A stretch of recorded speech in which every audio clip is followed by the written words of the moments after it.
सतगुरु देखो।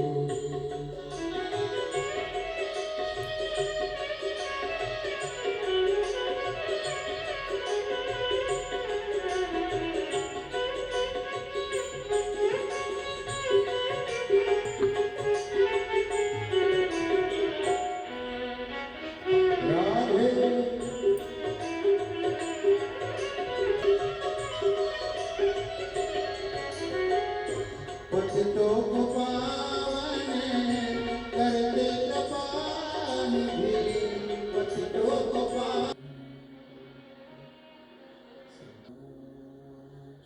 शिवाय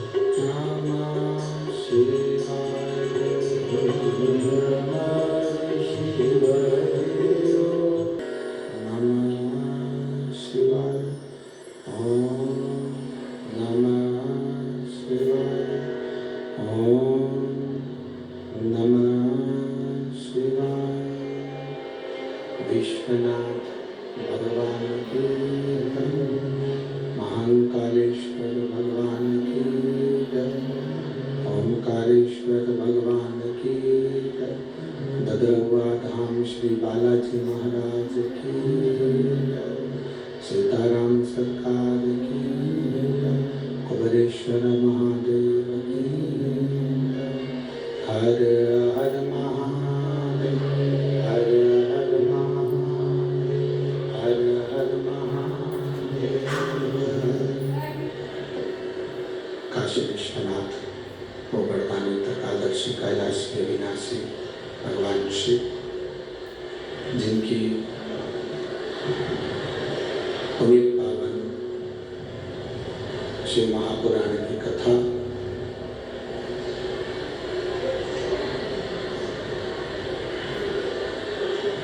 संपूर्ण विश्व के कल्याण हेतु बाबा देवादिदेव महादेव की कृपा से, करुणा से, उदारता से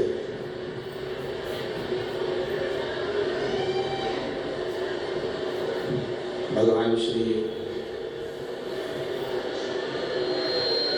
भद्रवा धाम बालाजी महाराज श्री हनुमंत लाल जी के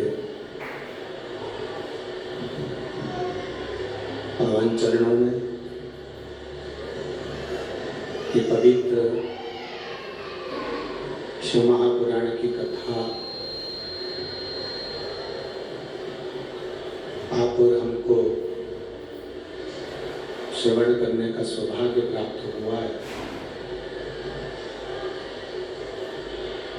कथा मंडप में व्यासपीठ के शोभा बढ़ा रहे परम पूज्य महामंडलेश्वर श्री श्री 1008 पूज्य श्री महाराज जी भद्रवा धाम सरकार करना, स्मरण करना,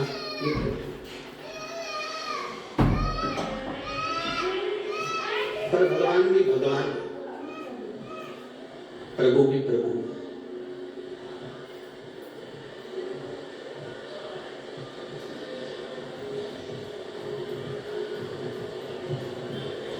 भगवान ने अपने भक्तों के लिए अपने दिल में, अपने हृदय में एक स्थान बना रखा।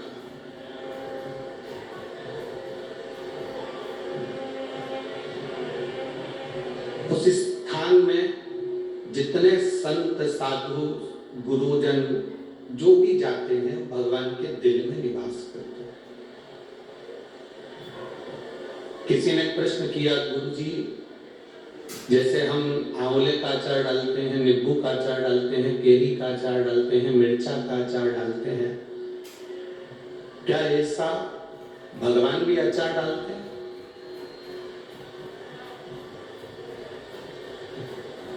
क्या भगवान के पास में भी अचार डालने का कोई नियम है? हम मिर्चा का अचार डाल रहे हैं, हम नींबू का अचार डाल रहे हैं, हम केरी का अचार डाल रहे हैं, हम आंवले का अचार डाल रहे हैं, अचार डालते हैं? क्यों नहीं डालते? आप अच्छे अच्छे केरी को छांटकर, अच्छे अच्छे नींबू को छांटकर, अच्छे अच्छे आंवले को छांटकर, अच्छी अच्छी मिर्ची को छांटकर एक बरनी में डालते हो, मसाला डालते हो, तेल डालते हो और अचार बना लेते हो।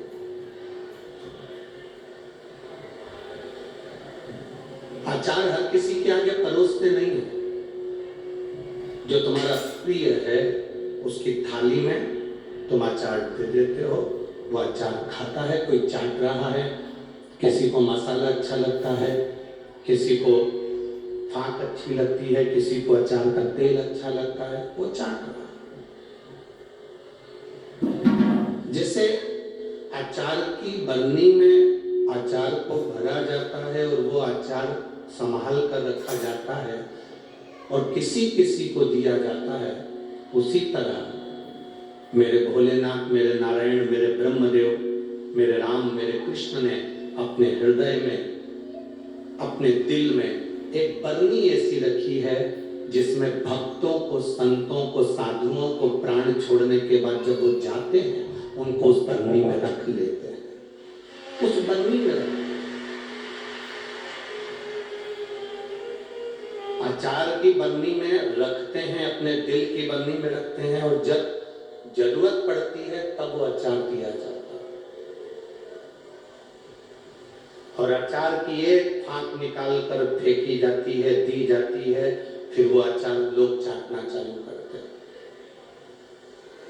इस भिंड जिले में,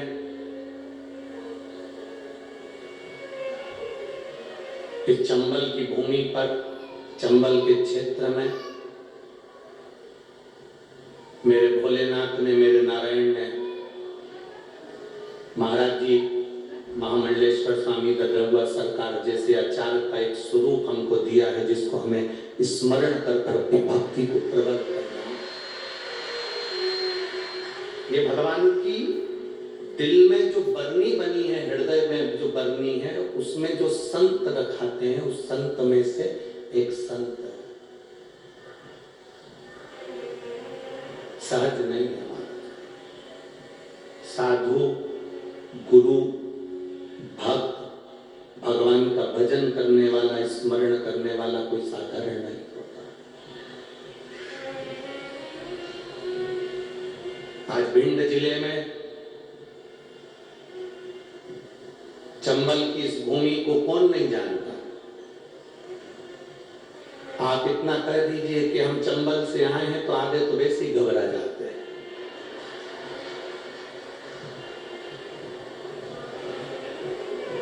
बस इतना कह दिया ना आपने कि हम चंबल से आए, तो उतने में लोग घबरा जाते हैं।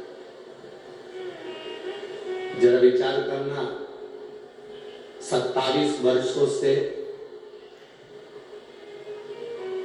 गुरु महाराज की अपन शताब्दी वर्ष के आनंद के अंतर्गत ये 27 साल से उनके उत्सव को CFPA के रूप में अपन मना रहे हैं। 27 साल से तो ये मना रहे हैं। उसके पहले जब गुरुजी यहाँ रहे होंगे, स्वामी जी संत महात्मा यहाँ रहे होंगे और उन्होंने जो बालाजी की, श्री हनुमंत लाल जी की सेवा करी होगी, सीताराम सरकार की सेवा करी होगी, तो विचार करिएगा इस संपूर्ण चंबल की भूमि में जब चारों तरफ लोग भय से होंगे, तब एक संत इस भूमि पर बैठकर जब हनुमान जी और राम जी की तप साधना करता होगा तो ये भूमि कितनी पवित्र होगी। और उस स्थान पर महाराज जी का बैठना और ये भगवत भजन करवाना,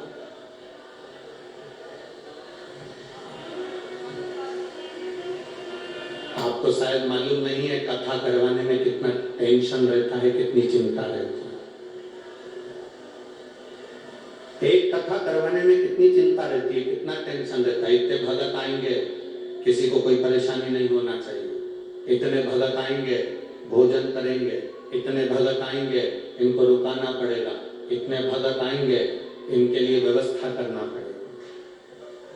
कितनी व्यवस्था करना पड़ेगा।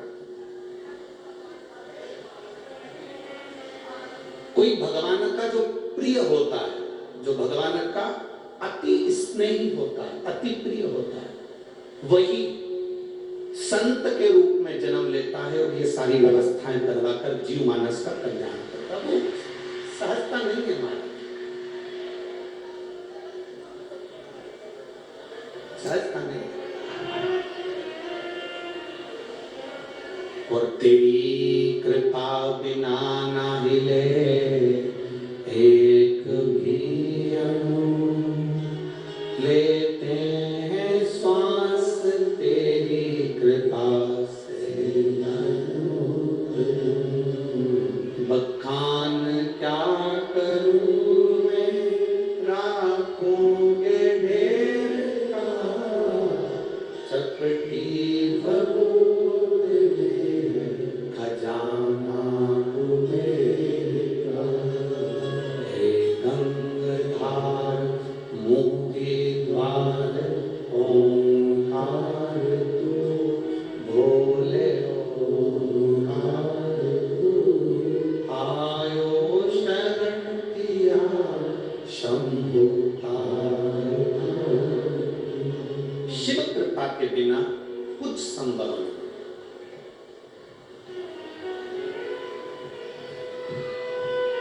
अगर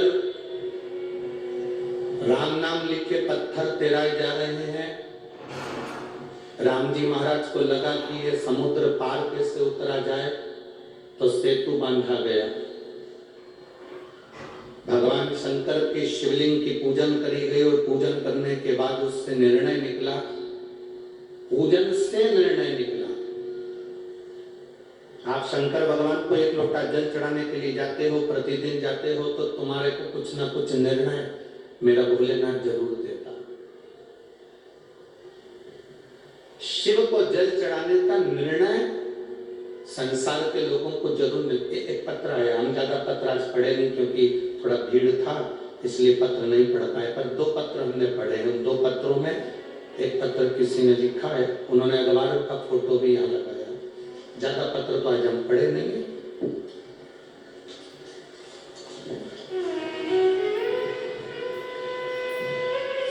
इस पत्र की सबसे पहली लाइन आप टीवी के माध्यम से और एलईडी के माध्यम से, टीवी पर और आपके सामने जो एलईडी लगी है उस पर देखेंगे। इस पर लिखा है, एक बेलपत्री का बल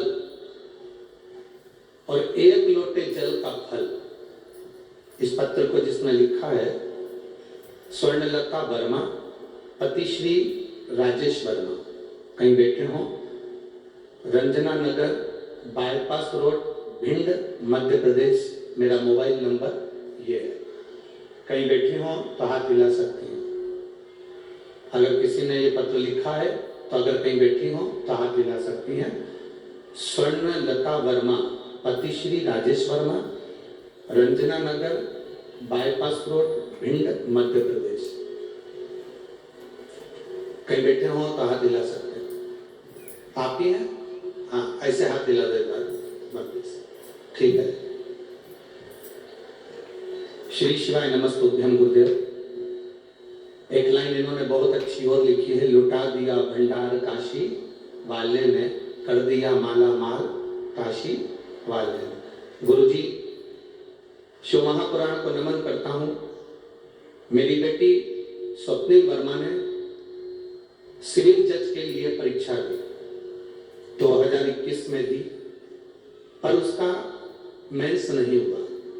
बेटी बहुत उदास हो गई। आप लोग भी टीवी के माध्यम से और एलईडीओ के माध्यम से पत्र पढ़ सकते हैं। मेंस नहीं हुआ, बेटी बहुत उदास हो गई। मैंने उससे कहा कि बाबा पर भरोसा कर, अब तू एक काम कर, 1 लोटा जल और बेलपत्री शहद लगाकर बाबा को समर्पित करना प्रारंभ कर। गुरुजी, दुनिया के लोग हंसते होंगे कि बेलपत्री पर शहद लगाने से कोई फल मिलता है क्या? इस दौरान मैंने उससे बाबा से प्रार्थना करी, बाबा को नमन करा, उग्रेश्वर महादेव का स्मरण करा। कथा पंडाल में बैठकर कथा श्रवण करी। दुनिया के लोग कहते हैं गुरुजी पंडाल में बैठकर कथा सुनने का फल क्या होता है, कोई मुझसे पूछे कि मैंने कथा सुनी अग्रवाल धर्मशाला में जाकर सीहोर में, और पशुपतिनाथ का व्रत किया। बाबा का क्या बखान करूं गुरुदेव। मेरी बेटी ने पुनः फिर परीक्षा दी और 18 फरवरी शिवरात्रि के दिन बिटिया का रिजल्ट आ गया और मेरी बेटी 25 सितंबर को जज बन गई और उसको पुष्टि मिल गई। मैं बाबा को यहाँ नमन करने आया हूँ। आज मेरी बेटी जज बनी है और वो शिव की कृपा से, श्री हनुमंत लाल जी की कृपा से, बाबा की कृपा से बनी है। मैं बहुत बहुत नमन करता हूँ। एक बार हाथ हिला दीजिए। श्री शिवाय नमस्ते। बधाई आपको बहुत बहुत, आपकी बिटिया को जज बनने की बधाई हो। बैठिए। शिव तत्व किसको कहते? एक लोटा जल भगवान की भक्ति का गुणगान, भगवत भजन खाली नहीं जाता। आप श्री ददरवा धाम आते हैं, श्री बालाजी के दर्शन करते हैं, श्री हनुमंत लाल जी के दर्शन करते हैं, वहां प्रणाम करते हैं, नमन करते हैं, वो खाली नहीं जा सकता। इस पवित्र भूमि पर बैठकर आप भगवत भजन कर रहे हैं, वो खाली नहीं जा सकता। इतने संतों का आपको दर्शन हो रहा है, इतने गुरुजन का, इतने ब्राह्मण जन का आपको दर्शन हो रहा है, ये खाली नहीं जा सकता। कोई खाली नहीं। ए मेरी भिंड की जीजियों और मेरे जीजाओं, भले आपका बैग छोटा हो, आपका झोला छोटा हो, आपका पल्लू छोटा हो, पर मेरा महादेव बहुत मोटा है, देने में कमी नहीं करता। तो देता है तो इतना देता है। देवता देते हैं पल्ला झाड़ के, और महादेव देता है छप्पर फाड़ के। वो सहजता में नहीं देता, वो देता है तो ऐसा देता है कि तुम्हारी भक्ति बस मूल है, तुम्हारा विश्वास।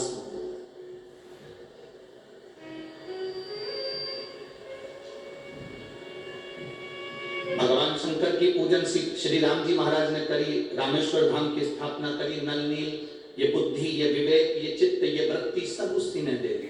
कहां दौड़ रहे हो? तुम्हारे पास में नल नील ऐसे बानर हैं जो राम नाम लिख के छोड़ेंगे, पत्थर का स्पर्श करेंगे और पत्थर तैर जाएगा।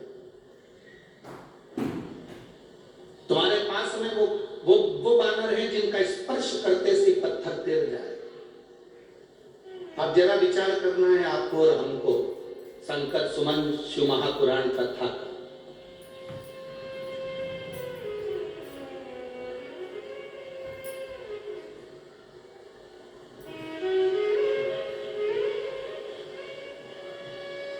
ये हमारे जीवन की पहली ऐसी कथा है जिस कथा का नाम हमने नहीं रखा। ये हमारे जीवन की पहली कथा है जिसका नाम ददरवा सरकार ने रखा है, शंकर सुमन शिव महापुराण।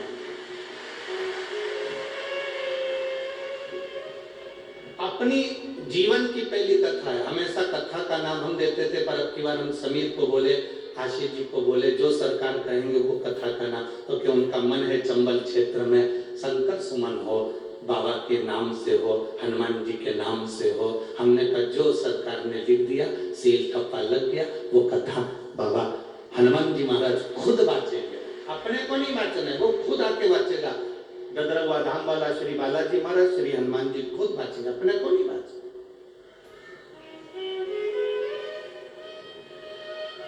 शिव कृपा जब होती है तब जीवन का एक आनंद प्रकट है।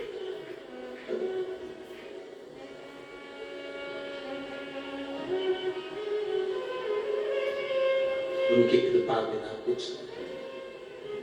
तुम्हारे पास में ऐसे बानर हैं जो राम नाम लिख कर छोड़ेंगे, पत्थर का स्पर्श कर कर छोड़ेंगे और पत्थर तैर जाएगा। तुम्हारे पास में है। शंकर जी ने श्री राम जी से कहा, आप मेरी पूजन करें, और मार्ग बता दिया भोलेनाथ जी। भोलेनाथ जी करते क्या है? मार्ग बता देते। शिव करते क्या है? केवल मार्ग बता देते कि आपको किस मार्ग पर चलना, आपको कैसे फल मिल सकता है, आप कैसे सफल हो सकते हो, ये शिव बता सकते।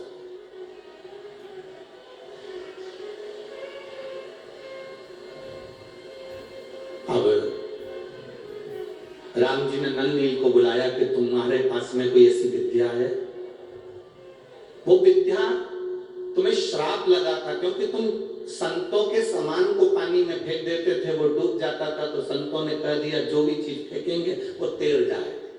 कभी कभी श्राप भी दुआ का काम कर जाता है, श्राप भी आशीर्वाद का काम कर जाता है।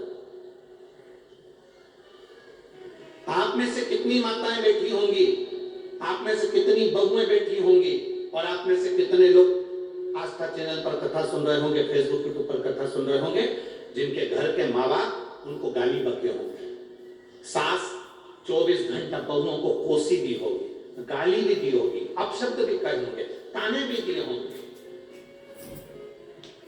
पर कभी भविष्य पुराण को उठाकर पढ़ना, उस भविष्य पुराण में एक बात लिखी हुई है। आप अगर गीता प्रेस गोरखपुर की भविष्य पुराण पढ़ेंगे तो उसके 36वें नंबर के पृष्ठ को आप पढ़ सकते हो। भविष्य पुराण के अंतर्गत वर्णन किया, घर के बुजुर्ग, घर की माता, घर के पिता अगर क्रोध में आकर अपने बच्चे को, अपनी बहू को, अपने बेटे को, अपने पोते को, अपनी पोती को गाली भी दे देते हैं, अपशब्द भी कर देते हैं, तो घर के बुजुर्ग के मुख से निकली हुई गाली भी आशीर्वाद का काम कर जाती है और उसका कल्याण कर। अब आप में से कई ऐसे भी होंगे, अगर सास ने गाली बकी तो तुम पलट कर गाली बक दिए, उसने अपशब्द कहा, तुमने अपशब्द कह दिया।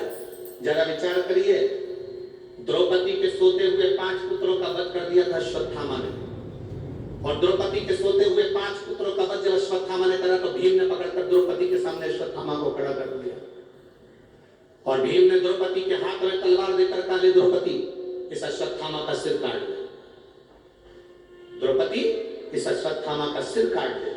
द्रौपदी कहती नहीं, मैं अश्वत्थामा का सिर नहीं काट सकती। द्रौपदी, इसने तेरे पुत्रों को मारा, तो इसको मार दे। द्रौपदी हंसकर बोली, स्वामी इसने मेरे बेटे को मारा तो क्या मैं इसको मार दूंगी? कोई कुत्ता, कोई श्वान हमको काटेगा तो हम क्या कुत्ते को काट लेंगे? इधर होता है क्या ऐसा? जम के तो बोलो नहीं, कुत्ता हमें काटेगा तो हम कुत्ते को नहीं काटते, सांप हमें काटेगा तो हम सांप को नहीं काटते। जब कुत्ता हमें काटा तो हम कुत्ते को नहीं काटते, सांप हमें काटे तो हम सांप को नहीं काटते, बल्कि हम उपचार कराते हैं, इंजेक्शन लगवाते हैं, दवाई गोली लेते हैं, पर हम उसे काटते नहीं हैं। उसी तरह जब घर के बड़े, सास हो, ससुर हो, बड़े हो घर के, वो तुम्हें अपशब्द कहें, गाली दें, आड़ा टेढ़ा कहें, तो हम पलटकर क्यों गाली दें, हम पलट के क्यों जवाब दें? तो ये तो वही हाल हो गया ना कि कुत्ता हमें काटा और हम कुत्ते को काट गए, सांप हमें काटा और हम सांप को काट ना। शिव महापुराण की कथा कहती है, ये सब दूर हटो। अगर तुम्हारे घर के बुजुर्गों ने तुम्हें अपशब्द कहा, तुम्हारे घर के बड़ों ने तुम्हें अपशब्द कहा, तुम्हारे घर के बुजुर्गों ने तुम्हें ताना दे दिया, आड़ा टेढ़ा कर दिया, गाली दे दिया, अपशब्द कह दिया, कोई बात नहीं। घर के बुजुर्गों की गाली भी, अपशब्द भी कभी कभी हमारे जीवन को मार्ग बना देती है। ये नल नील के साथ हुआ। नल नील को श्राप दे दिया संतों ने, हम तुम्हें श्राप देते, छोटे छोटे से नल नील संतों का सामान उठाकर पटक देते थे, संतों का सामान पानी में डाल देते थे, उनके पलंग, उनके गादी, तकिया, जो भी सामान होता था उनका कुशा वगैरह सब पानी में डाल देते थे। तो संतों ने श्राप दे दिया, तुम जो चीज पानी में डालो वो तैरेगी, वो डूबेगी। अब उनका श्राप आशीर्वाद हो गया, राम जी के लिए उनका श्राप आशीर्वाद हो गया, और आशीर्वाद यह हो गया कि वो राम नाम लिखे पत्थर फेंके गए और वो तैरने लगे, वो तैरना। अब पत्थर तैरना चालू हो गया, पुल बन गया।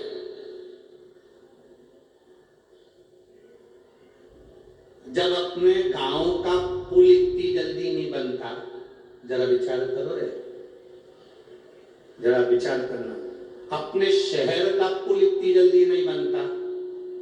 लोग मंच पर आकर माइक पकड़ पकड़ कर जरूर कह देते हैं। तो किसी ने कहा नेताजी ये वाला पुल बना दो, बस बन जाएगा। नेताजी ये पुल बना दो, बन जाएगा। नेताजी ये पुल बना दो, बन जाएगा।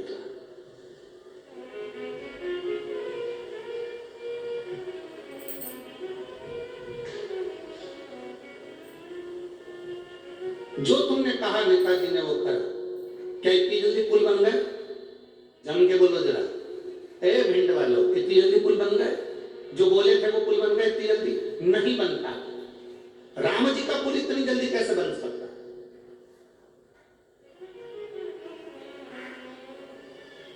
पत्थर तैरना चालू करे, पुल बनना चालू हुआ।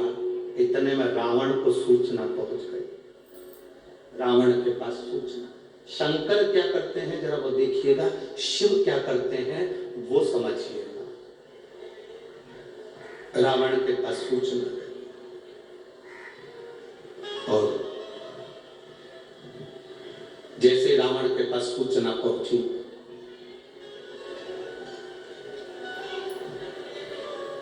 रावण ने सूचना पाते से उसी समय पर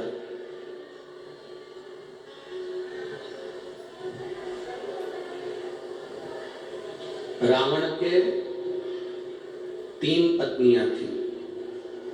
कितनी पत्नी थी? 3 पत्नी से 7 लड़के थे।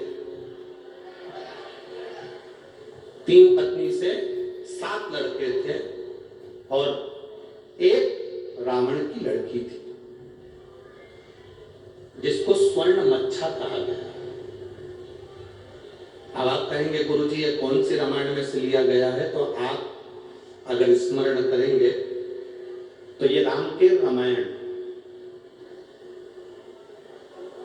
रामायण का ये एक प्रसंग, बड़ा सुंदर प्रसंग है। महाराज, थाई और कंबोडिया में ये रामायण का बड़ा प्रचलन है वहां पर। तो राम के रामायण में लिखा, रावण की 3 धर्म पत्नियां थी। उन 3 धर्म पत्नियों के 7 लड़के थे। 7 लड़कों में एक बहन थी जिसका नाम था स्वर्ण मच्छा, जिसको कहते थे स्वर्ण परी। रावण ने अपनी बेटी को बुलाया और बेटी से कहा, बेटी सुन, तू स्वर्ण परी है, मेरी बेटी है, तुझे मालूम है राम नाम लिखे पत्थर तैराए जा रहे हैं और पुल बांधा जा रहा है। कुछ ऐसा कर दे कि वो पुल ना बने। स्वर्ण मच्छा समुद्र में गई, अपने पिता के शब्द सुनकर पानी में गई और पानी में जाकर उसने अपने समुद्र के अंदर जितने भी जल के अंदर जितने भी जीव थे उन सबसे कहा, मेरा कहना मानो, इस सारे पत्थरों को उठा उठा कर एक कोने में लगाकर चालू कर दो। जैसे ही नन्ही पत्थर फेंकते वो पत्थर जाते, पुल बंद कर आधा तैयार हुआ था। आधे पुल का सामान उठाकर सारे के सारे समुद्र के जीव उन पत्थरों को ले जाके छुपा देते। बड़ी आफत खड़ी हो गई। अब जब आफत खड़ी हुई तो लक्ष्मण जी ने, लखनलाल जी ने तुरंत उसी समय पर श्री हनुमंत लाल जी को बुलाया और हनुमंत लाल जी को बुलाकर कहा, श्री हनुमान जी महाराज ये बताओ कि ये पत्थर इतने तैराए जा रहे हैं, इतने पत्थर तैरा रहे हैं, ये पत्थर सब जा कहां है? इतने पत्थर तैराने के बाद ये कहां जा रहे? ये पत्थर कहां जा? कहा, महाराज जी पता नहीं ये पत्थर जा कर है, ये पत्थर पहुंच कर है। अब विचार किया गया कि आखिर ये पत्थर कहां जा रहे हैं। हनुमान जी महाराज बस पानी में कूदने वाले थे, पानी में कूदने वाले थे। इतने में देवाधिदेव महादेव उस समय पर प्रकट हो गए और भगवान शंकर ने कहा, हनुमान तुम्हें कहीं जाने की जरूरत नहीं है। रावण की लड़की है स्वर्ण मच्छा, जो कि इस पानी में जाकर जीवों के साथ इन पत्थरों को लेकर एक कोने में एकत्रित कर रही है, इसलिए पुल नहीं बन पा रहा। आप आज्ञा करें मैं क्या करूं? आप आज्ञा करें मैं क्या करूं? तब भगवान शंकर ने कहा तुम्हें कुछ नहीं करना, केवल तुम्हें करना कुछ नहीं है, केवल एक काम करना, अपनी जो गदा है उसको जल में छुआ देना, केवल जल में छुआ देना। हनुमान जी की गदा का नाम क्या था?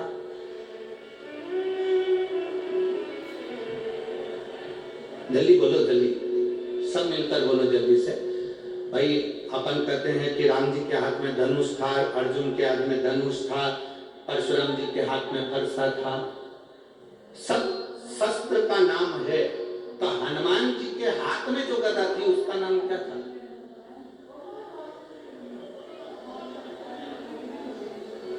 उस गदा में ऐसा क्या था जो हनुमान जी के हाथ में थी? हनुमान जी के हाथ में जो गदा थी उस गदा का नाम क्या था? उसका नाम था कुमोदकी। कौन सी गदा थी वो? जम के बोलो जरा, सबको याद होना चाहिए। कभी कोई प्रश्न करे तो आपके जीवन में वो उत्तर आपके सामने हो। कुमोदकी उस गदा का नाम था जो हनुमान जी के हाथ में थी। उसको कुबेर ने दिया था हनुमान जी, शिव जी के कहने। आप केवल उस गदा का स्पर्श समुद्र के जल में कराओगे और स्वर्ण मच्छा उस समय पर जैसे ही आपके सामने आकर खड़ी होगी तब आपको कहीं जाने की जरूरत नहीं। उस समय पर स्वर्ण मच्छा से आप निवेदन करोगे और अपने पिता के बारे में आप समझाओगे, स्वर्ण मच्छा आपके उन पत्थरों को छोड़ देगी। शिव क्या करते हैं? देवाधिदेव महादेव क्या करते हैं? शंकर क्या करते हैं? शिव महापुराण की कथा कहती है, जब जब जीव अटकता है, जब जब जीव परेशान होता है, जब जब जीव कहीं भटक जाता है, तब तुमने जो एक लोटा जल महादेव को समर्पित किया है वो जल तुम्हारे सामने मार्ग दिखाने के लिए आ जाता है। वो एक लोटा जल तुम्हारे सामने आ जाता है। वो एक लोटा जल तुम्हारे जीवन का सुख प्रदान करता है।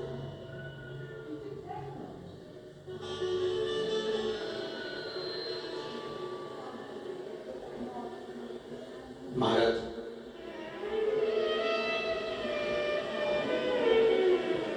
कल अपने कथा में श्रवण करा था, भगवान शंकर भगवान की धर्म पत्नी माता सती दक्ष प्रजापति के यज्ञ में जाती हैं और उनका शरीर उस यज्ञ के अग्नि में कूद कर उन्होंने अपने प्राणों को त्याग दिया।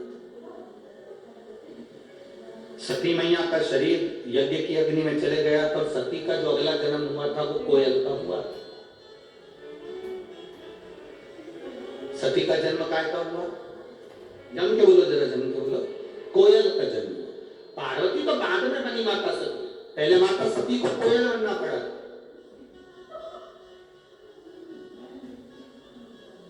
और कोयल बनकर माता सती घूमती रही, भ्रमण करती रही, भ्रमण करते करते कोयल बनी माता सती। जहां पर कोई शंकर भगवान के शिवलिंग की पूजन करता था, मां सती कोयल बनकर वहां बैठकर कूका करती थी, भगवान शिव के नाम का उच्चारण करती थी।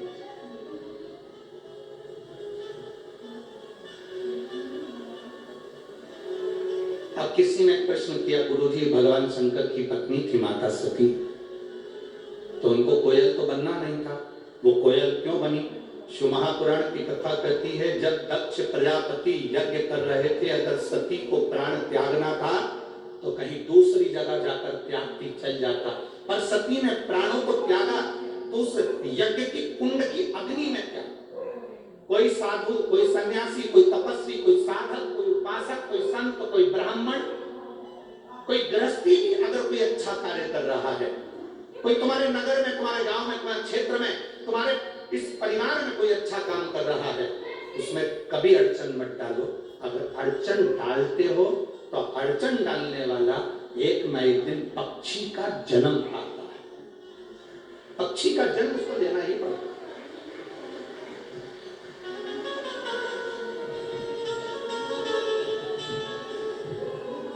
वो पक्षी का जन्म तो पाता ही है।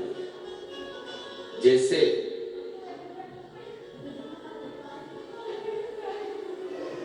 चौरासी लाख योनियों में 20 लाख योनि पेड़ पौधे की है। 84 लाख योनियों में 20 लाख योनि पेड़ पौधे की है। 20 लाख। अब वो 20 लाख योनि पेड़ पौधे की मिली, क्यों मिली, उसका कारण क्या था, किस कारण से मिली? केवल एक कारण था पेड़ पौधे की योनि पाने का, कि आप अपने आसपास में जितने वृक्ष लगे रहते हैं, जितने पेड़ पौधे लगे रहते हैं, जितने वृक्ष लगे रहते हैं, उन वृक्षों को आप काटते हो, तोड़ते हो, बेकार कर देते हो, तो वो वनस्पति का जो देवता है वो भी आपको वृक्ष बनने का, पौधा बनने का श्राप देता है। हमने एक बात पहले भी कथा में कही, अगर यहाँ भिंड की जीजियों ने सुनी होगी तो उनके स्मरण में होगा। बेलपत्री का पत्ता बेलपत्री के वृक्ष से तोड़ लो, उतार लो, मना नहीं। तुलसी का दल तुलसी के पौधे से उतार लो, मना नहीं है। पीपल का पत्ता पीपल के वृक्ष से उतार लो, मना नहीं है। आंवले का पत्ता, आंवले का फल वृक्ष से उतार लो, मना नहीं है। पर इतना शिव महापुराण की कथा कहती है कि बेलपत्री का वृक्ष की डाली नहीं टूटना चाहिए, आंवले के वृक्ष की डाली नहीं टूटना चाहिए, तुलसी के पौधे की डाली नहीं टूटना चाहिए। ये डाली अगर टूटती है तो जीव कितना भी दान करा हो, कितना भी पुण्य करा हो, कितना भी सत्कर्म करा हो, वो सब व्यर्थ चले जाता है, उसका कोई फल नहीं। आपको अगर बेलपत्र की जरूरत है, आप बेलपत्र लिए और बेलपत्र की आपको जरूरत है, डाली में से बेलपत्र तोड़ो ना। डाली क्यों तोड़ना? आप उस बेलपत्र का प्रयोग करो। शंभु शरणे घड़ी मांगू घड़ी रे घड़ी, दुख काटो दया करी दर्शन। आपको जरूरत है, आप ले बेलपत्री का पत्ता। एक बेलपत्री के पत्ते में क्या औषधि है, जिस दिन आप जान जाओगे उस दिन बेलपत्री के पेड़ को कभी नहीं तोड़ोगे। हाँ, बेलपत्री का वृक्ष सूख गया, हरा नहीं रहा, पत्ते नहीं है, हरापन नहीं है, पूरा सूख गया। बेलपत्री के वृक्ष को बजा कर देखो, पूर्ण तरह से अगर सूख गया है, तब उसकी जो जड़ निकाली तुमने, उस जड़ को निकालकर इधर उधर फेंकना नहीं, उसका चंदन बनाकर एक मुठिया बनाकर तैयार रखो। और जब तुम्हारे जीवन में तुम्हें लगे कि हरे वृक्ष को नहीं काटना, हरे वृक्ष को बेकार नहीं करना, जो बेलपत्री का वृक्ष सूख गया हो, जो पत्ती नहीं आ रही, फल नहीं आ रहे, पूरा सूख गया, उसको तुमने बजाकर देख लिया कि बेलपत्री का वृक्ष पूर्ण तरह से सूख चुका है, ये किसी काम का नहीं है, थोड़े समय के बाद लोग इसे काट लेंगे, उसमें पत्ती नहीं आती, फल नहीं आता, पूरा सूख गया है, उसमें ना पत्ती है ना फल है, अड़भंगा है, बिल्कुल खाली। उस बेलपत्री के वृक्ष की जड़ को, उस तने को, उसको निकाल लो और उसकी एक अच्छी मुठिया बनाकर तैयार। उस मुठिया को तुम्हारा मन पड़े, जिस दिन तुम्हारे पास में चंदन घिसने का सिलबट्टा हो, उस पर घिसकर उस चंदन को एकत्रित कर एक प्रदोष, एक शिवरात्रि हर महीने आती है, प्रदोष हर महीने आती है, सोमवार की अष्टमी 2-3 महीने में जरूर आती है। अगर आपने प्रदोष के दिन शंकर भगवान को बेलपत्री का चंदन लगाया है, शिवरात्रि के दिन आपने बेलपत्री का चंदन लगाया है, और यदि सोमवार की अष्टमी के दिन बेलपत्री का चंदन लगाया है, इन तीनों डब्बी को आप अलग अलग कर लीजिए। एक डब्बी रख लो आपके पास में कि मैंने सोमवार के अष्टमी के दिन बाबा को चंदन का लेपन करा है और बेलपत्री का चंदन लगाया। उस चंदन को निकालकर शिवलिंग में से निकालकर एक डब्बी में भरकर रख लीजिए, या तो कोई प्लेट में उसको सुखा लो, प्लेट में सुखा लो उसको, और प्लेट में सुखा लो उसको, और या तो गोली बनाकर उसकी गोली बनाकर रख लो। दूसरा, प्रदोष के दिन बाबा को जो तुमने बेलपत्री का चंदन लगाया, परंतु याद रखना हरे वृक्ष की डंडी को नहीं सुखाना है, सूखा हुआ वृक्ष, यदि आपने प्रदोष के दिन का चंदन बनाया है तो उसको बाबा पर लगाकर उसके लेपन को आप निकालकर उसकी गोली बनाकर लें।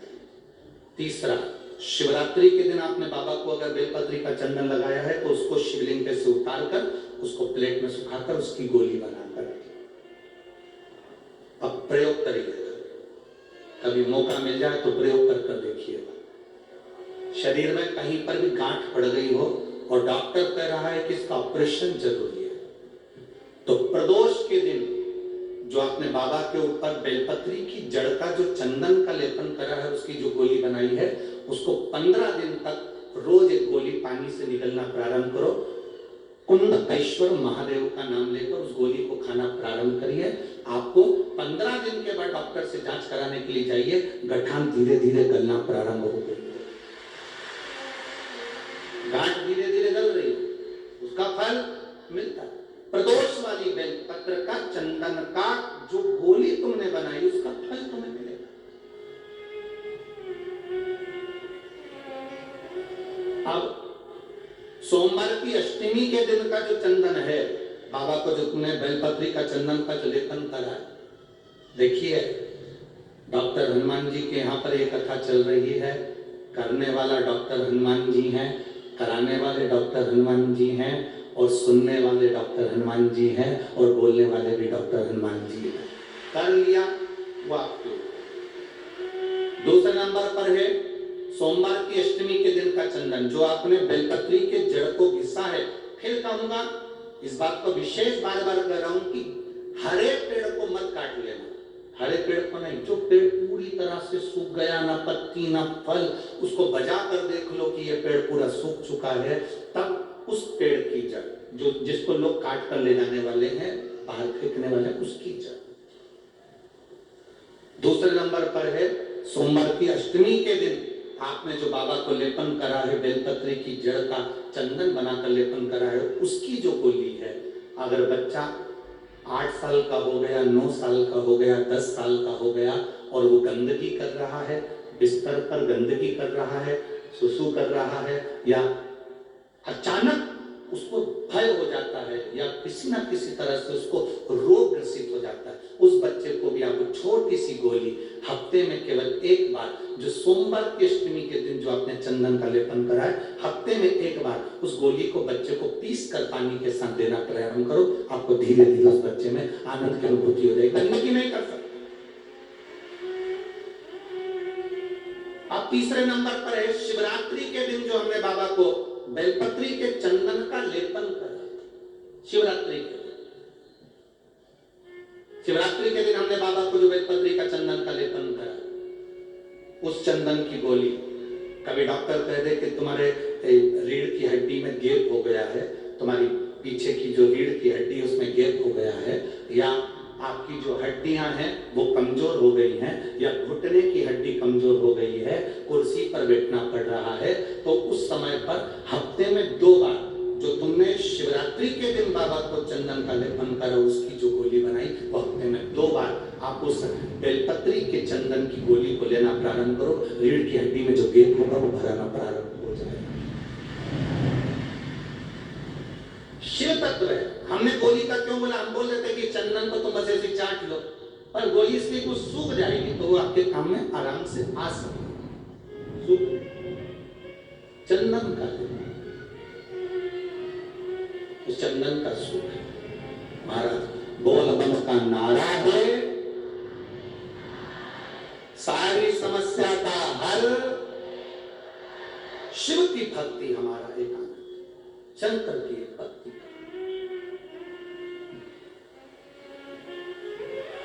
सती मैया स्वयं सती मां। अब सती को कोयल बनना पड़ा, सती को कोयल, पक्षी बनना पड़ा है माता सती को, कोयल बनना पड़ा है माता सती को, और सती कोयल। अब कोई कहे कि गुरुजी क्या पक्षी भगवान शंकर का भजन करते हैं? क्या पक्षी भगवान शिव का स्मरण करते हैं? क्या पशु भगवान शंकर का भजन करते हैं? कहीं मत जाओ, एक बार रामायण को उठाकर देखिए। अहि रावण पाताल लोक का स्वामी था, पाताल लोक उसके कब्जे में था, अहि रावण के कब्जे में पाताल लोक। शंकर सुमन शिव महापुराण की कथा सुन रहे हो, इसलिए इस प्रसंग को हम लोग ले रहे हैं। हनुमान जी से जुड़े हुए प्रसंगों को जोड़ते हुए इस कथा का लाभ अपन ले रहे हैं। क्या पशु पक्षी भगवान शिव का भजन करते हैं? क्या पशु पक्षी भगवान शंकर को जल चढ़ाते हैं? क्या पशु पक्षी भगवान शंकर का गुणगान करते हैं? क्या पशु पक्षी भगवान शिव की स्तुति करते हैं? कोई एक देवता का नाम बता दो जिस देवता का नाम पशु से जुड़ा हुआ हो। केवल एक ही देव है, वो देव अधिदेव महादेव है, जिसको पशुपति नाथ कहा जाता है, जो पशुओं का भी देवता, जिसको पशुपति नाथ कहते हैं, जो पशुओं का भी देवता, पशुओं का।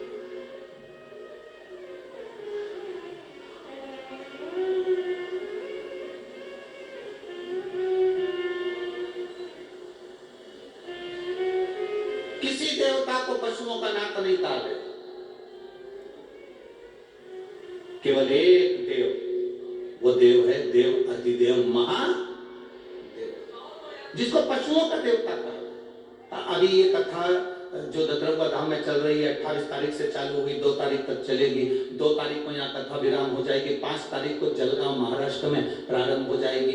यहाँ जो कथा चल रही है वो 1 बजे से 4 बजे तक चल रही है। जलगांव में जो कथा चलेगी वो 2 बजे से 5 बजे तक चलेगी। आप जो जलगांव महाराष्ट्र की कथा सुनेंगे उसमें आप एक प्रसंग सुनेंगे, क्योंकि उस कथा का नाम है देव अधिदेव महादेव शिव महापुराण की कथा। उसमें हम एक प्रसंग सुनेंगे कि ऐसा कौन सा पशु, ऐसा कौन सा पक्षी, संसार में जन्म लेने वाला कोई पशु हो, कोई पक्षी हो, शिव की स्तुति करता है। इसका प्रमाण क्या है? तो हमारे यहाँ की रामचरितमानस में, हमारे संवादों में मिलता है इसका प्रमाण। अहि रावण पाताल लोक का स्वामी, अहि रावण पाताल लोक में रहता है और पाताल लोक में शंकर और देवी का उपासक है, माता रानी का उपासक, शिव का उपासक है, शंकर और पार्वती का उपासक है अहि रावण।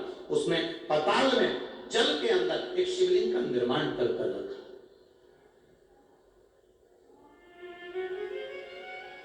पाताल में एक शिवलिंग का निर्माण कर रखा है, जिस शिवलिंग की वो स्तुति करता है। अहि रावण, रावण, कंस, ऐसा संसार में जितने जितने जीव हुए, चाहे वो देवता हो, असुर हो, गंधर्व हो, मनुष्य हो, सबने शिव की स्तुति करी। सब अहि रावण शंकर के शिवलिंग की पूजन कर रहा है।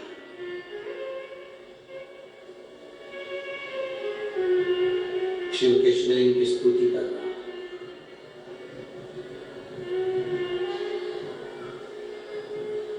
अब शंकर भगवान को वो जल चढ़ाता, दूध चढ़ाता, पूजन करता, अभिषेक करता, उठकर जाता। उठकर जाने के बाद अहि रावण के उस पाताल लोक में एक मछली बड़ी सी आती और वो मछली शिवलिंग के आसपास भ्रमण करती। शिवलिंग के आसपास मछली भ्रमण कर रही।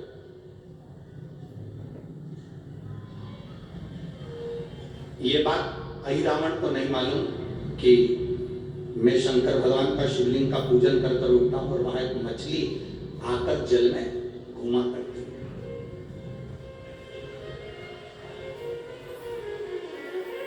पूजन करते समय, तुलसी को जल चढ़ाते समय, अभिषेक पूजन करते समय, घर में आप पूजन कर रहे हैं उस समय पर तुलसी को जल चढ़ा रहे हो, उस समय पर पीपल की पूजन कर रहे हो, उस समय पर बेलपत्री का पूजन कर रहे हो, उस समय पर आंवले का पूजन कर रहे हो, उस समय पर या कोई पूजन भजन आप कर रहे हैं, उस समय पर दरवाजे पर अगर 3 सामने खड़े हो जाते हैं तो ये समझ लेना कि आपकी पूजा को भगवान ने स्वीकार कर लिया।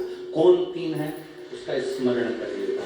पहला, पूजन करते समय भगवान की आराधना करते समय अंदर मंदिर में अपने घर में बैठकर आप भगवान मिला रहे हैं, भगवान की पूजन कर रहे हैं, अर्चना कर रहे हैं, सेवा कर रहे हैं, माला जाप कर रहे हैं, पूजन अर्चना कर रहे हैं, तुलसी को जल चढ़ा रहे हैं, उस समय पर 3 का दर्शन अगर आपको हो जाता है, आपके दरवाजे पर अगर आ जाते हैं, तो आपका समझ लेना पूजा स्वीकार हो गया। पहले नंबर पर पूजन करते समय दरवाजे पर गौ माता कर खड़ी हो जाए, समझ लो तुम्हारा पूजन सफल हो। आप पूजन कर रहे हैं अंदर से, गाय बंधा रही है, आप पूजन कर रहे हैं अंदर से, गौ माता गौमूत्र कर रही है, आप पूजन कर रहे हैं अंदर से, गौ माता गोबर कर रही है, आप पूजन कर रहे हैं अंदर से, और गाय दरवाजे पर आकर खड़ी हो गई। तुम्हारी अर्चना में, तुम्हारी आराधना में, तुम्हारी साधना में गौ माता तुम्हारे सामने आकर खड़ी हो जाए। पूजन के समय पर अचानक आकर तुम्हारे द्वार पर, तुम तुलसी को जल चढ़ा रहे हो, तुम्हारे दरवाजे पर आ जाए। और मेरा विश्वास करता है, यहाँ जितनी मेरी जीजियां बैठी हैं, यहाँ जितने मेरे जीजा बैठे हैं, ये मेरा विश्वास करता है आपके साथ कभी ना कभी ये जरूर हुआ होगा, पूजन के समय पर गौ माता का दर्शन होता है। ये मेरा विश्वास करता है। और ये कब होता है? जिस दिन आपका चित्त, मन, वृत्ति भगवान में रमी हो। चाहे तुम राम जपो, हनुमान जपो, शिव जपो, तुम्हारी मर्जी पड़े वो जपो। तुम देवी की भी पूजन कर रहे हो, किसी की देवता की पूजन कर रहे हो, कुल देवता की पूजन कर रहे हो, दिल से कर रहे हो, तो ये 3 का अगर दर्शन हो जाए तो कार्य सफल है। पहला, जम के बोलो, गौ माता। दूसरे नंबर पर हमारे यहाँ हम पूजन में लगे हुए हैं, आराधना में लगे हुए हैं, भगवान की अविरल भक्ति में लगे हुए हैं, भगवान की पूजन, आराधना और भक्ति में हम तल्लीन हैं। और दूसरे नंबर पर उस पूजन करते समय पर तुम्हारे घर की बहन बेटी तुम्हारे दरवाजे पर आ जाए तो समझ लो पूजन सफल हुआ है। क्या बहन बेटी के आने से पूजन सफल हो सकता है?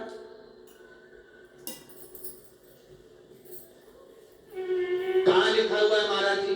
आप इतनी बड़ी बड़ी बातें कर रहे हो, पूछने वाले पूछ सकते हैं, कहने वाले कर सकते हैं। आपने कैसे कह दिया कि बहन बेटी के आने से सफल हो जाता है? तो आप उठाओ, हिमालय राज का बेटा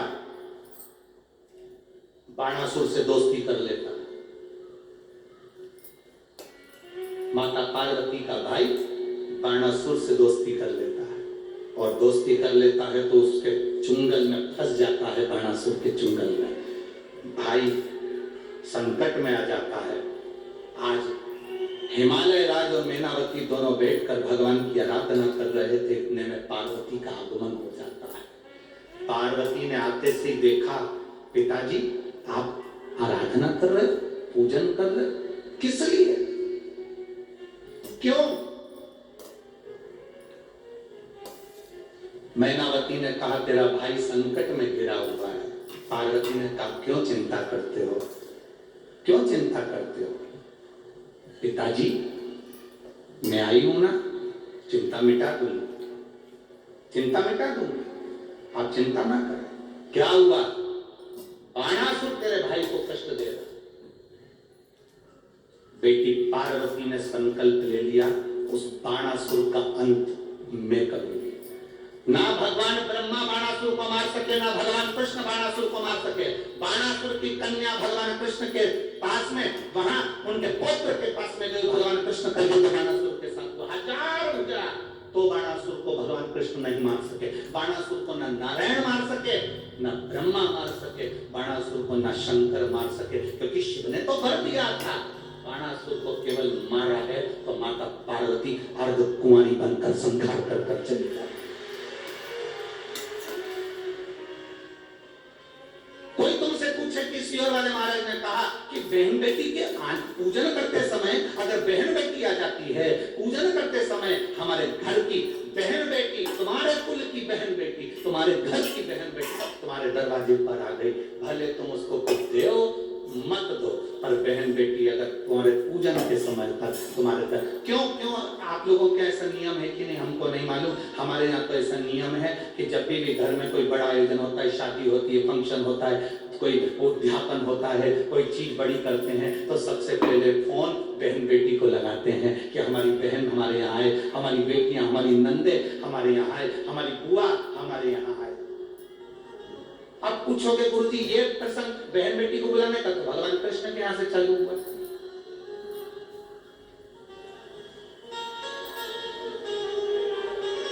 नंद बाबा की कितनी बहन थी? 2, नंदा सुनंदा। नंद बाबा की 2 बहन। एक बहन को मालूम पड़ा कि यशोदा जी को संतान होने वाली है, तो एक ने दूसरी से कहा भाभी को संतान होने वाली है, तू कब जाएगी? बहनों में बड़ा प्रेम रहता है, मायके जाने से पहले फोन पे बात कर लेती, तू कितनी तारीख को जाएगी? वो बोलती है कि मैं इतनी तारीख, तो मैं थोड़ा सा बाद में आ जाऊंगी, तू चली ना फिर मैं आ जाऊंगी। हो अब भाभी को कोई नहीं है संभालने वाला, तो जा पा तो अपने को संभालना पड़ेगा, डिलीवरी तो अपने को देखना पड़ेगी। एक काम कर, 15 दिन पहले तू संभाल लेना, 15 दिन बाद मैं संभाल लूंगी। हाँ ठीक है। नंदा सुनंदा दोनों ने आपस में बात कर ली कि भाभी को संतान हो तो तुझे, तो आ गई नंदा। नंद बाबा की बहन नंदा आकर घर में रहने लगी, और भाभी को जब जापा हुआ तो सबसे पहले नंदा भगवान को हाथ जोड़कर कहती है, बाबा ऐसी कृपा करना, ए बाबा ऐसी कृपा करना, मेरे भैया के यहाँ 60 साल के बाद तो औलाद हो रही है, तो ऐसी कृपा करना कि उनके घर में लड़का हो जाए। और नंदा हाथ जोड़ती जोड़ती जोड़ती जोड़ती यशोदा जी के कक्ष में गई, और जो कक्ष में गई जाकर जो दर्शन करा तो लाला का दर्शन था। नंदा खुश हो गई, थाली उठाकर बजाने लगी कलदार से, और एक थाली को उठाकर उस नंदा ने बजाया, थाली को उठाकर। कांसे की थाली, पीतल की थाली, तांबे की थाली, जिसके घर में बजती थी उसके घर में शुभ संदेश आता था। आज के जमाने में स्टील बजता है।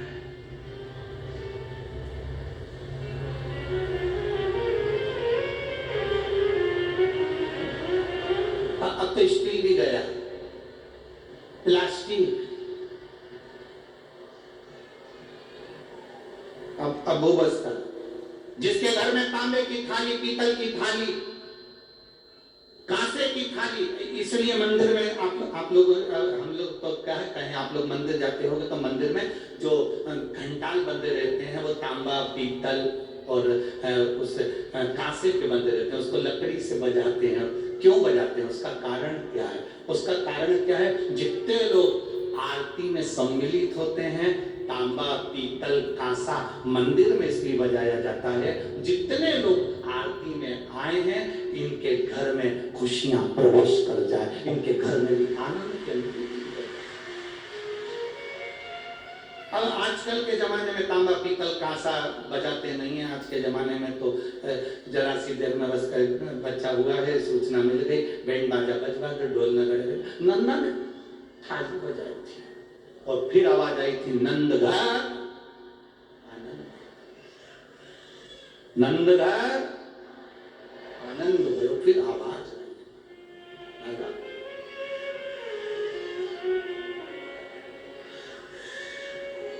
शिव तत्व का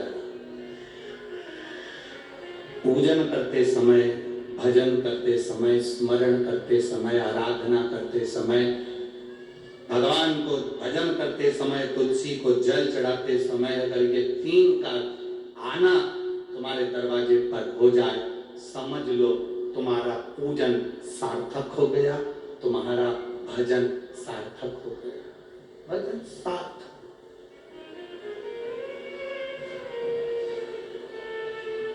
अब आज सुबह की हम आपको बताएं, एक तो महाराज जी ने कमरा भी ऐसी जगह दिया है कि जहां सबकी आवाज हमको सुनाई दे जाए। अब आज सुबह की सुन लो, तुम बोल दे पक्का। अब सुबह की बात, सुबह मॉर्निंग वक्त पर उठे, सुबह सुबह का समय था, घूम रहे थे, इतने में 2 जीजी और 2 जीजा। और वो हमारे जो कमरा है उसी के पास में, वहीं पर थोड़ी दूर पे कॉम्प्लेक्स बना हुआ है, देखा है ना तुम लोगों ने? हाँ, तो 2 ही जीजी जीजा उससे बोली, अरे बाप पानी को ही नहीं दिया। इतना में जीजा बोला, थोड़ी देर में नल चालू हो जाएगा, तुम चिंता मत करो। अब अंदर कौन बैठा है? ददरुआ धाम श्री हनुमान जी महाराज।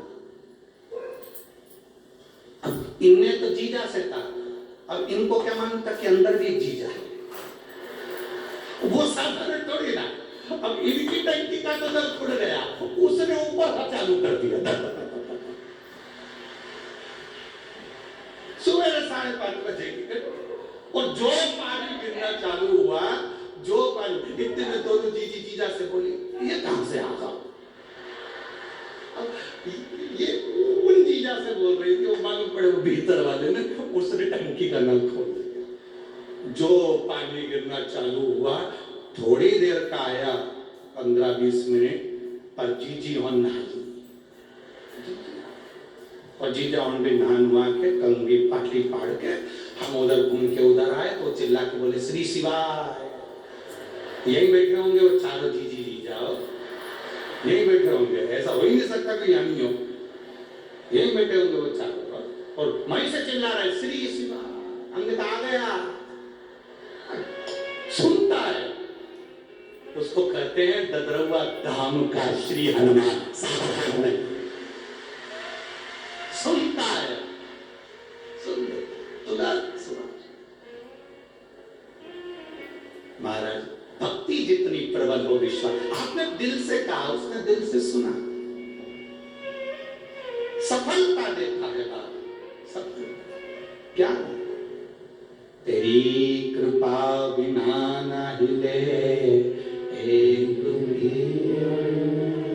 लेते हैं श्वास तेरी कृपा से।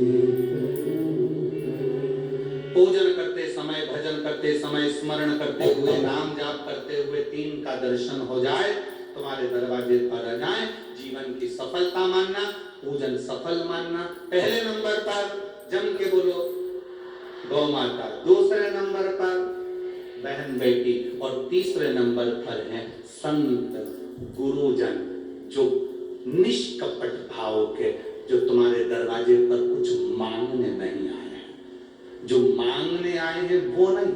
पूजन करते समय तुम्हारे दरवाजे पर कोई संत, कोई ब्राह्मण, कोई गुरुजन, कोई भक्त ऐसा आ जाए जो मांगने नहीं आया, फिर बस तुम्हारे सामने तिलक लगाकर भक्ति में डूबा हुआ, भजन में डूबा हुआ, वो तुम्हारे सामने आ जाए, समझ लो कि तुम्हारी पूजन सफल हो गई। मांगने नहीं, मांगने नहीं, केवल आया, भजन गाया, सीताराम कहा, हर हर महादेव कहा, श्री शिवाय नमस्तुभ्यं कहा, जय श्री हनुमान जी कहा, और वो अपना चले गए। तुम्हारे दरवाजे पर मांगा नहीं उसने। असली संत तुम्हारे दरवाजे पर गुरुजन, ब्राह्मणजन, भक्तजन, कोई भगवत प्रेमी तुम्हारे दरवाजे पर दर्शन हो जाए पूजन के समय पर, समझ लो कि उसने स्वीकार कर लिया, उसने स्वीकार कर लिया। अहिरावण शिवलिंग की पूजन करता है, चले जाता है, एक मछली शिवलिंग के आसपास घूमती रहती है। अहिरावण जो जल चढ़ाता है, अहिरावण जो दूध चढ़ाता है, अहिरावण जो पदार्थ चढ़ाता है, मछली उसको ग्रहण कर लेती है।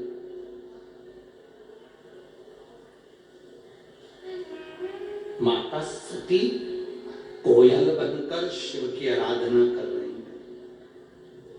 एक मछली शिवलिंग के आसपास घूमकर पाताल लोक में शंकर की आराधना कर रही है। एक मछली।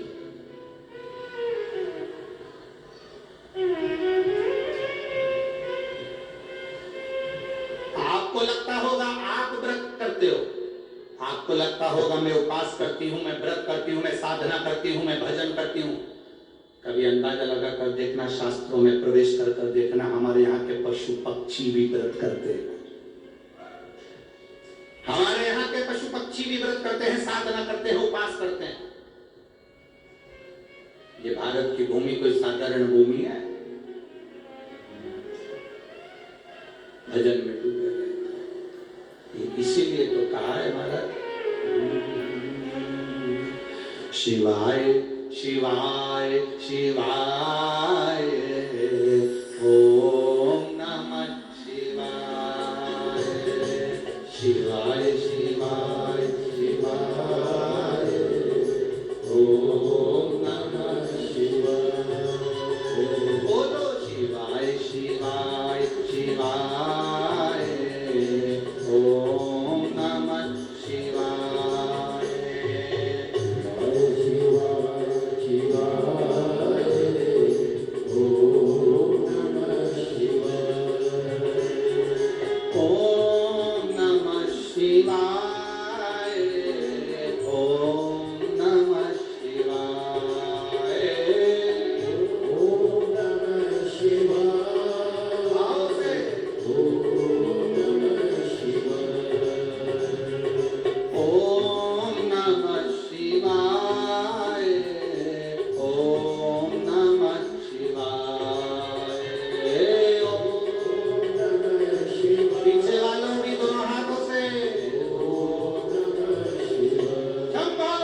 शिवाय शिवाय शिवाय ओम नमः शिवाय शिवाय शिवाय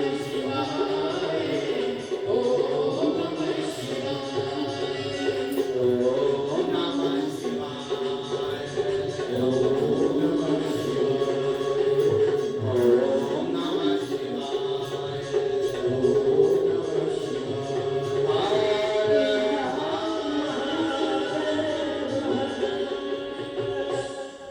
अपने स्थान पर बैठकर भगवान देवाधिदेव महादेव से अपने मन की बात भाव के साथ दिल से बाबा देवाधिदेव महादेव से करिए। जहाँ जगह मिले वहाँ बैठकर भाव से बोलिए, दिल से बोलिए, बाबा से प्रार्थना।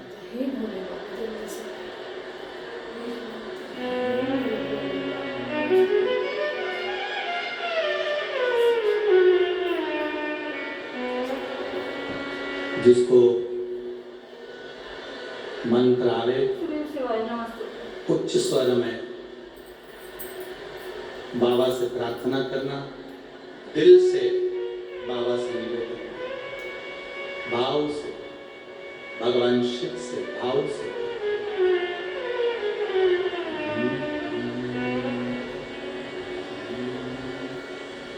श्री शिवाय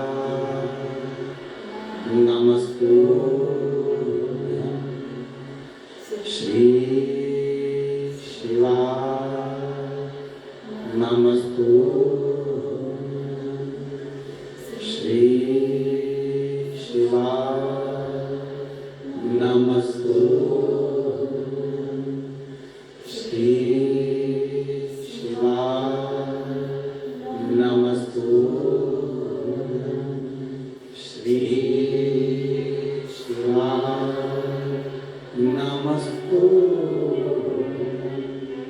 भोला सब दुख काटो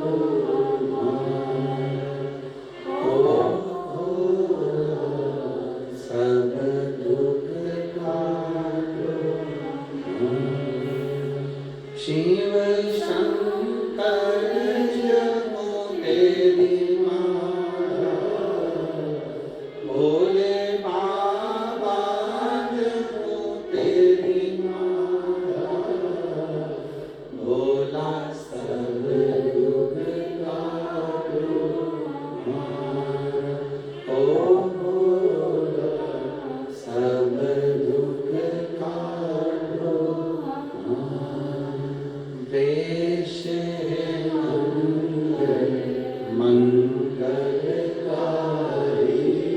वेश मंगलकारी शमशान वासी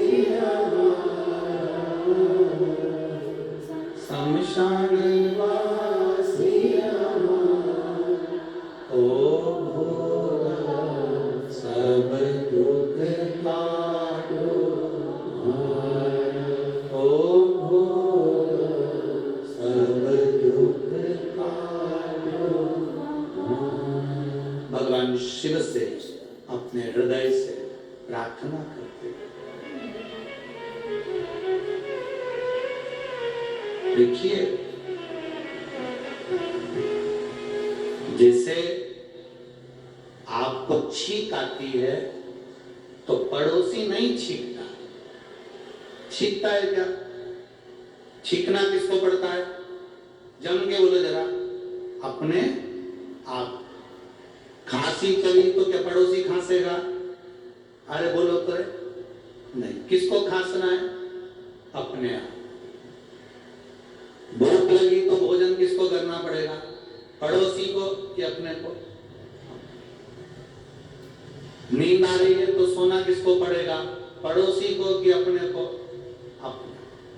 खांसना अपने को है, छींकना अपने को है, सोना अपने को है, खाना अपने को है। तो दुख आप पर आया है तो कोई दूसरा नहीं मिटाएगा, मिटाना भी खुद को पड़ेगा। भगवान शंकर की भक्ति करता। सियोर वाला महाराज नहीं मिटाएगा, ये बिल्कुल अंदाजे से निकल जाए। ये मत सोचना कि सियोर वाले महाराज के पास में जाएंगे तो दुख मिट जाएगा। ना ना ना, सियोर वाले महाराज का दुख तो खुद भोलेनाथ मिटाता, तो तुम्हारा दुख क्या सियोर वाला मिटाएगा? तुम्हारी भक्ति, तुम्हारा भजन, तुम्हारा कीर्तन, तुम्हारा मंत्र जाप, तुम्हारा स्मरण, तुम्हारा चढ़ाया गया एक लोटा जल, शंकर भगवान के मंदिर में करी गई सेवा तुम्हारा दुख मिटाएगी, कोई दुनिया में नहीं। इस भ्रम में मत रहिएगा कि कोई तुम्हारा दुख मिटाएगा। खांसी तुम्हें चली है तो खांसना तुम्हें है, छींक तुम्हें आई है तो छींकना तुम्हें है, नींद तुम्हें आई तो सोना तुम्हें है, भूख तुम्हें लगी तो भोजन तुम्हें करना है। दुख तुम पर आया, कर्म की गति के अनुसार ये दुख संसार में सब पर आता है। राम जी पर दुख आया तो उन्होंने खुद आगे रहकर मिटाया, भगवान कृष्ण पर दुख आया तो उसमें वो खुद आगे रहकर अपने दुख को मिटाया। भजन बढ़ाओ, स्मरण बढ़ाओ, तुम्हारी भक्ति बढ़ाओ, शिव के प्रति प्रेम बढ़ाओ। क्या पशु पक्षी भजन करते हैं?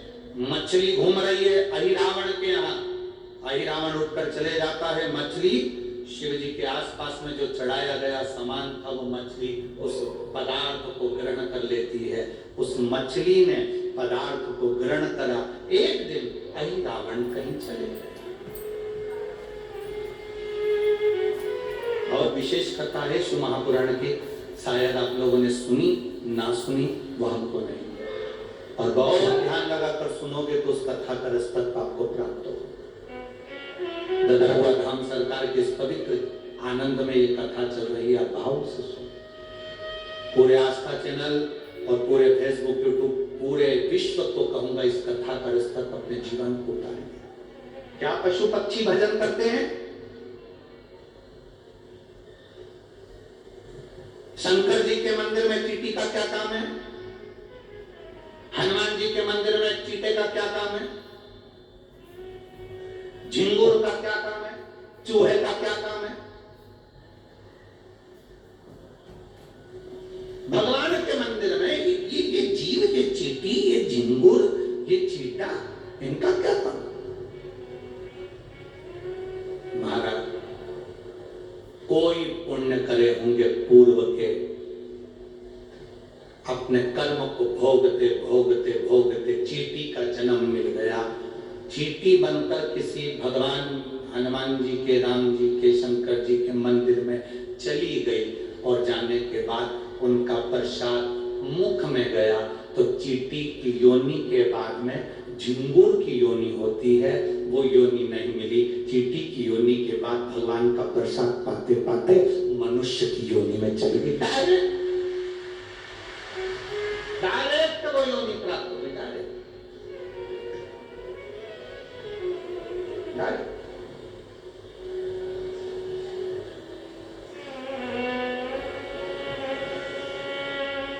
भटकना छोड़ दो।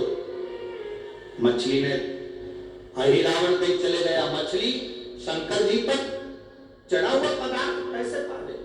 मछली का संकल्प था शिव जी के चढ़े हुए प्रसाद को ही वो ग्रहण करती है, शंकर पर चढ़े हुए अभिषेक के जल को ही वो ग्रहण करती है। अब मछली तड़पने लगी। 12 दिन हो गए, 15 दिन हो गए, 20 दिन हो गए, शंकर का कोई प्रसाद नहीं। मछली तड़प गई।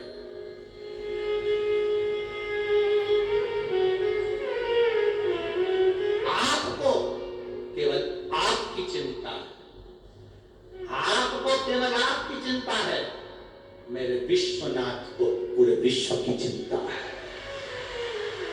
मेरे विश्वनाथ को पूरे विश्व की चिंता है। हमने पहले कथा में कहा, आज किस तरह कोई देर से बनता है, कोई जल्दी बनता है, और महादेव को जल चढ़ाने वाला एक दिन सेठ जरूर बनता है। उसको शंकर भगवान के चढ़े हुए जल का आचमन करा है, वो खाली नहीं जाएगा। शंकर भगवान पर बेलपत्र चढ़ाई है, वो खाली नहीं जाएगा। आप ददरहुआ धाम आए हैं, बालाजी का दर्शन करें, हनुमान जी का दर्शन करें, वो खाली नहीं जाएगा। जहां जगह मिली आज इस पंडाल में कहीं जगह नहीं है। मैं कहूंगा आस्था चैनल वालों से और टीवी वालों से और कि दर्शन कराएं। आज इस पंडाल में कहीं जगह नहीं। 3-3 पंडाल लगाने के बाद बाहर ग्राउंड तक फुल है, तो लोग रोड पर बैठे हैं और ये पंडाल के पर्दे तक निकाल कर तक हमें झूम झूम कर आप चारों तरफ देखो कि चारों तरफ से लोग भरे पड़े हुए हैं। कहाँ जगह? लोग रोडों पर, आप टीवी के माध्यम से, रेडियो के माध्यम से देखिए, पूरे ग्राउंड में कहीं जगह नहीं पाऊंगा। रोडों पर लोग बैठते हुए, कहां बैठते? कोई लेट बनता है, कोई जल्दी बनता है। महादेव को जल चढ़ाने वाला एक दिन सेठ जरूर बनता है। वो बनेगा निश्चित। खाली है। आप लोग एलईडी पर दर्शन कर रहे होंगे। भिंड जिले के इस ददरुआ धाम में स्वयं हनुमान जी महाराज तुम्हें झाला दे देकर बुलाते हैं। शिव पुराण की कथा, स्वयं महाराज जी का जो संकल्प रहता है कि कथा साल में एक बार कोई महाराज आते रहे, संत आते रहे, गुरुजन आते रहे, ब्राह्मण जन आते रहे, कथा सुनाते रहे। महाराज जी का जो संकल्प है वो केवल खुद के लिए नहीं है। महाराज जी का संकल्प पूरे चंबल क्षेत्र को कल्याण करने का है, खुद के लिए नहीं। संपूर्ण चंबल क्षेत्र का कल्याण हो, संपूर्ण चंबल क्षेत्र का उद्धार। जी शंकर की कथा में कभी तुम दूसरी जगह जाना तो भले वीआईपी बन जाना, राम कथा में जाओ वीआईपी बन जाओ, भागवत में जाओ वीआईपी बनो, गीता जी में जाओ वीआईपी बनो, मंदिर दर्शन करने जाओ वीआईपी बनो, मना नहीं। पर शंकर की कथा में वीआईपी बनकर मत जाना, बाबा का भक्त बनकर, उसके सेवक बनकर जाना, तो वो पल्लू भर भर कर देकर भेज देगा। कोई वीआईपी